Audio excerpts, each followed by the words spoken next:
ನಮಸ್ಕಾರ. ನಾನು ಸರೋಜಾ ಚಂಗೊಳ್ಳಿ. ನಾನು ಲಾಸ್ಟ್ ಎಪಿಸೋಡಲ್ಲಿ HSRP ನಂಬರ್ ಪ್ಲೇಟನ್ನು ಯಾಕೆ ಹಾಕ್ಸ್ಕೋಬೇಕು ಅನ್ನೋದ್ರ ಬಗ್ಗೆ ನಿಮಗೆ ಮಾಹಿತಿಯನ್ನು ಕೊಟ್ಟಿದ್ದೆ. ಸಾಕಷ್ಟು ಜನ ನನ್ನ ವಿಡಿಯೋದಲ್ಲಿ ಕಾಮೆಂಟ್ ಮಾಡಿದರು, ಹಾಗೆ ನನಗೆ ಫೋನ್ ಮಾಡಿ ಕೇಳಿದ್ದಾರೆ, ಮೇಡಮ್ HSRP ನಂಬರ್ ಪ್ಲೇಟಿಗೆ ಅಪ್ಲೈ ಮಾಡಿದಾಗ ಅಪ್ಲೋಡ್ ತಗೊಳ್ತಾ ಇಲ್ಲ, ಏನು ಮಾಡಬೇಕು ಅಂತ. 10 ಬಾರಿ ಮಾಡಿದ್ರು ಅಪ್ಲೈ ತಗೊಳ್ತಾ ಇಲ್ಲ. ನಾವು ಹೇಗೆ HSRPಗೆ ಕೊಟ್ಟಂತಹ ಗಡುವಿನ ಒಳಗಡೆ ಅಪ್ಲೈ ಮಾಡೋದು ಹೇಗೆ ಅಂತ. ಆದರೆ ನಾನು ಫ್ಯಾಕ್ಟ್ ಚೆಕ್ಕನ್ನು ಮಾಡಿದಾಗ ನನಗೆ ಕೆಲವೊಂದು ಸತ್ಯಾಂಶಗಳು ಗೊತ್ತಾದ ಕಾರಣ ಆ ವಿಚಾರಗಳನ್ನು ನಿಮ್ಮೊಂದಿಗೆ ಹಂಚ್ಕೋಬೇಕು ಅಂತೇಳಿ ಈ ವಿಡಿಯೋವನ್ನು ಮಾಡ್ತಾ ಇದ್ದೀನಿ ಫ್ರೆಂಡ್ಸ್.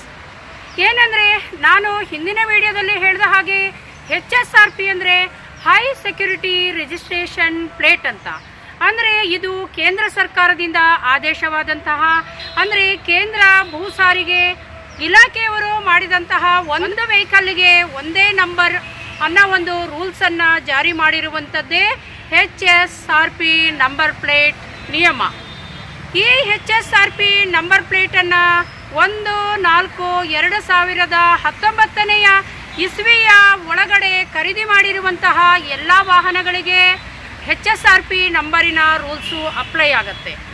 1/4/2019 ಇಸ್ವಿಯಿಂದ ನಂತರ ಖರೀದಿ ಮಾಡಿರುವ ಎಲ್ಲ ವಾಹನಗಳಿಗೆ ನಾವು ಖರೀದಿ ಮಾಡಿರುವ ಶೋರೂಮಿಂದನೇ HSRP ನಂಬರ್ ಪ್ಲೇಟನ್ನು ಅಳವಡಿಸಿ ನಮಗೆ ಡೆಲಿವರಿ ಕೊಡೋದ್ರಿಂದ, ಆ ನಂತರ ಅಂದರೆ 1/4/2019 ಇಸ್ವಿಯ ನಂತರ ಕೊಂಡ ಗಾಡಿಗಳಿಗೆ HSRPಗೆ ನಂಬರ್ ಪ್ಲೇಟ್ ಹಾಕ್ಸ್ಕೋಬೇಕು ಅನ್ನೋ ಟೆನ್ಷನ್ನೇ ಇರೋದಿಲ್ಲ. ಇನ್ನೊಂದು ವಿಚಾರವನ್ನು ನಾನು ನಿಮ್ಮೊಂದಿಗೆ ಹಂಚಿಕೊಳ್ಳಬೇಕು. ಅದು ಏನೆಂದರೆ, HSRP ನಂಬರ್ ಪ್ಲೇಟನ್ನು ಅಪ್ಲೈ ಮಾಡುವಾಗ ಸೈಬರ್ ಕಳ್ಳರು ಹುಟ್ಟುಕೊಂಡಿದ್ದಾರೆ, ಹುಷಾರ್. ಅಂದರೆ HSRP ನಂಬರ್ ಪ್ಲೇಟನ್ನು ಅಪ್ಲೈ ಮಾಡುವ ರೀತಿಯಲ್ಲೇ ಒಂದು ಫಾರ್ಮ್ಯಾಟನ್ನು ಕ್ರಿಯೇಟ್ ಮಾಡಿಕೊಂಡು ಸೈಬರ್ ಕಳ್ಳರು ಸಾಕಷ್ಟು ಸಂಖ್ಯೆಯಲ್ಲಿ ಅದೇ ಹೆಸರಿನಲ್ಲಿ ಡೂಪ್ಲಿಕೇಟ್ ಆಗಿ ಒಂದು ಆ್ಯಪನ್ನು ಕ್ರಿಯೇಟ್ ಮಾಡಿಕೊಂಡು ಅದರ ಮೂಲಕ HSRPಗೆ ನಾವು ಏನು ಕೊಡಬೇಕಾಗಿರೋ ಅಮೌಂಟನ್ನು ಹಾಕ್ಸ್ಕೊಳ್ತಾ ಇದ್ದಾರೆ. ಖಂಡಿತವಾಗಲೂ ಇದು ನನ್ನ ಸ್ವಂತ ಅನುಭವ. HSRP ನಂಬರ್ ಪ್ಲೇಟಿಗೆ ಅಪ್ಲೈ ಮಾಡಲಿಕ್ಕೆ ಹೋದಾಗ ಫೋನ್ಪೇ ಅಂತ ಹೇಳಿ ಆಪ್ಷನ್ ಇರುತ್ತೆ, ಗೂಗಲ್ ಪೇ ಇರುತ್ತೆ, UPI ಮೂಲಕ HSRP ನಂಬರ್ ಪ್ಲೇಟಿಗೆ ಅಮೌಂಟನ್ನು ಕಟ್ಟಬಹುದಾಗಿದೆ.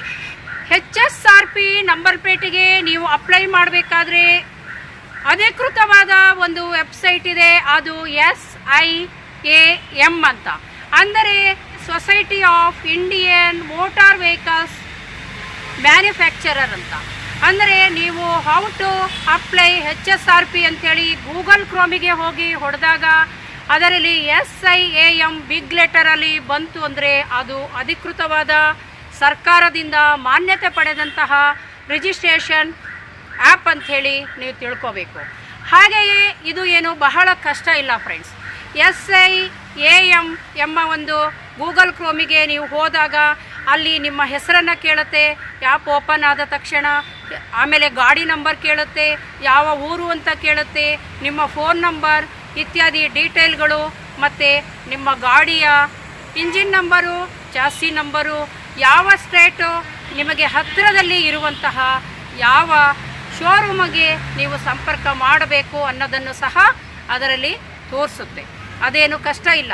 ಸಾಮಾನ್ಯವಾಗಿ ಇಂಗ್ಲೀಷ್ ಜ್ಞಾನ ಉಳ್ಳಂತಹ ಯಾವುದೇ ಒಂದು ಸ್ಕೂಲ್ ಮಗು ಸಹ HSRP ನಂಬರ್ ಪ್ಲೇಟನ್ನು SIAM ವೆಬ್ಸೈಟಿಗೆ ಹೋಗಿ HSRP ನಂಬರ್ ಪ್ಲೇಟಿಗೆ ಅಪ್ಲೈ ಮಾಡಬಹುದು. ಹಾಗೆ ಫ್ರೆಂಡ್ಸ್, ನಾನು ಇನ್ನೊಂದು ವಿಚಾರವನ್ನು ಹೇಳಲೇಬೇಕು ನಿಮಗೆ. ನೀವು ಅಪ್ಲೈ ಮಾಡುವಾಗ, ಪೇಮೆಂಟ್ ಮಾಡುವಾಗ ಯಾರಾದರೂ ಪ್ರೈವೇಟ್ ವ್ಯಕ್ತಿಯ ಹೆಸರು ಮೇಲ್ಗಡೆ ಬಂದರೆ ಅಲ್ಲಿ ಬಾರ್ಕೋಡ್ ಬರುತ್ತೆ. ಪೇಮೆಂಟ್ ಮಾಡುವಾಗ ಬಾರ್ಕೋಡ್ ಅಂದರೆ ಗೊತ್ತಲ್ಲ, ಒಂದು ಚೌಕದಲ್ಲಿ ಒಂದು ಬಾರ್ಕೋಡ್ ಬರುತ್ತೆ. ಅದನ್ನು ನಮ್ಮ ಮೊಬೈಲಿಂದ ಸ್ಕ್ಯಾನ್ ಮಾಡಿದಾಗ go to PhonePe or UPI ಕೋಡ್, UPI ಪೇ ಅಂತ ಬರುತ್ತಲ್ಲ, ಆಗ ಮಾಡುವಾಗ ನೀವು ಪೇಮೆಂಟ್ ಆಪ್ಷನಲ್ಲಿ ಮೇಲ್ಗಡೆ ಯಾರಾದರೂ ಪ್ರೈವೇಟ್ ವ್ಯಕ್ತಿಗಳ ಹೆಸರು ಬಂದರೆ ಖಂಡಿತವಾಗಲೂ ನೀವು ಅದಕ್ಕೆ ಪೇಮೆಂಟನ್ನು ಮಾಡಬೇಡಿ. ಅದು ಸೈಬರಲ್ಲಿ ಕೃತಕವಾಗಿ ತಯಾರು ಮಾಡಿರುವಂತಹ ಒಂದು ಆಪ್ಷನ್ ಆಗಿರುತ್ತೆ. ಹಾಗಾದರೆ ನಾವು ಹೇಗೆ ಇದು ಅಧಿಕೃತವಾದ ಪೇಮೆಂಟ್ ಮೆಥಡ್ ಅಂತ ತಿಳ್ಕೋಬೇಕು ಅಂದರೆ, ರೋಸ್ ಮಾರ್ಟ್ ಅಂತ ಬರುತ್ತೆ. ನಾವು ಪೇಮೆಂಟ್ ಆಪ್ಷನ್ನಿಗೆ ಹೋದಾಗ ರೋಸ್ ಮಾರ್ಟ್ ಅಂತ ಬರುತ್ತೆ, ಇಲ್ಲ ಅಂದರೆ FTA ಅಂತ ಬರುತ್ತೆ.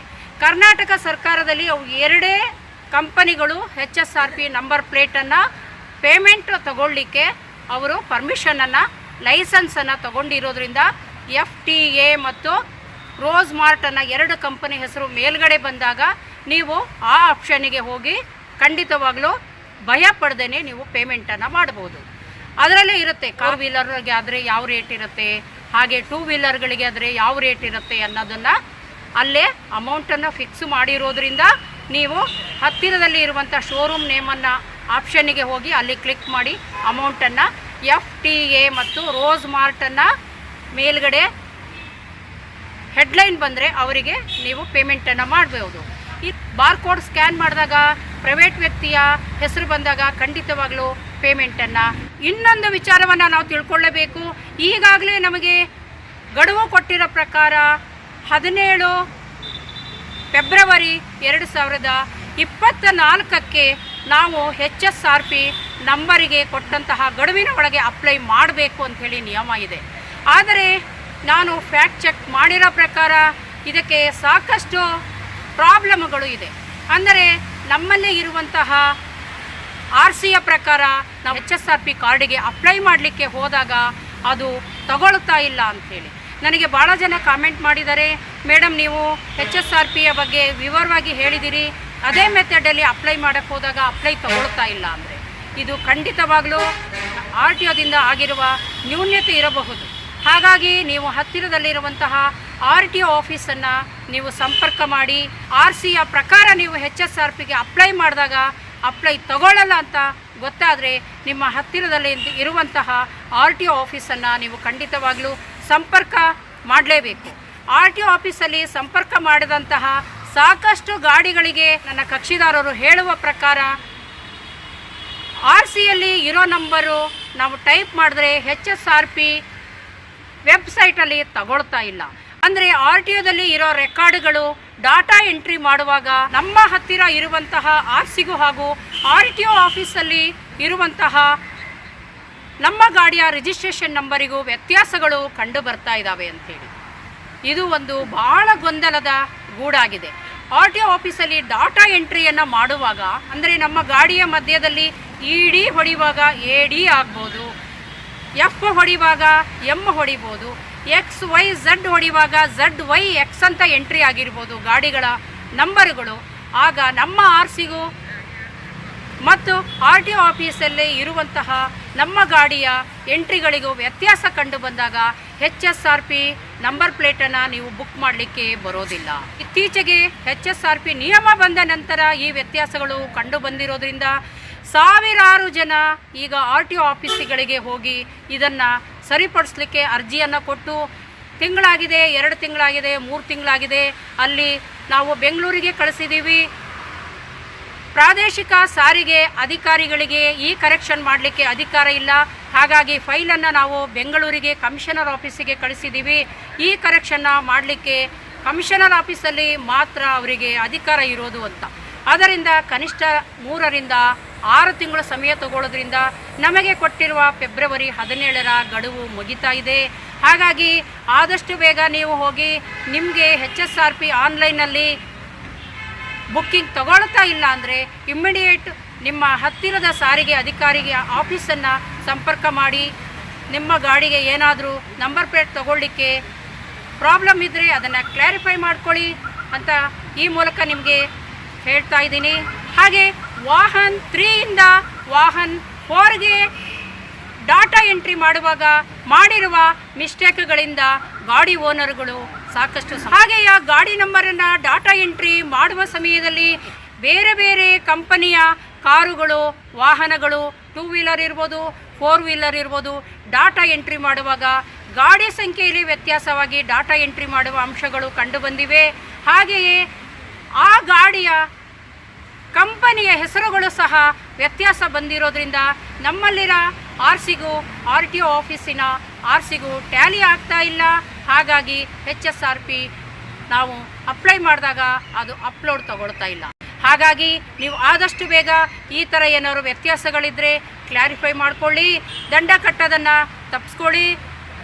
ಫೆಬ್ರವರಿ 17ನೇ ತಾರೀಕಿನ ಒಳಗಡೆ ನೀವು ಅಪ್ಲೈ ಮಾಡ್ಕೋಬೇಕು ಅಂದರೆ ಆದಷ್ಟು ಬೇಗ ಈ ರೀತಿ ಅಪ್ಲೋಡ್ ತಗೊಳ್ಳದೇ ಇದ್ದರೆ ನಿಮ್ಮ ಹತ್ತಿರದ RTO ಆಫೀಸನ್ನು ಸಂಪರ್ಕ ಮಾಡಿ ಅಂತೇಳಿ ಹೇಳ್ತಾ ಇದ್ದೀನಿ. ಫ್ರೆಂಡ್ಸ್, ದಯವಿಟ್ಟು ಈ ಚಾನಲನ್ನು ಸಬ್ಸ್ಕ್ರೈಬ್ ಮಾಡ್ಕೊಳ್ಳಿ, ಹಾಗೆ ನನ್ನನ್ನು ಎನ್ಕರೇಜ್ ಮಾಡಿ ಅಂತ ಕೇಳ್ಕೊಳ್ತಾ ಇದ್ದೀನಿ. ಇನ್ನು ಮುಂದೆ ಬೇರೆ ಬೇರೆ ಹೊಸ ಕಂಟೆಂಟ್ಗಳ ಜೊತೆ ನಾನು ನಿಮ್ಮ ಮುಂದೆ ಬರಲಿದ್ದೇನೆ. ನಮಸ್ಕಾರ.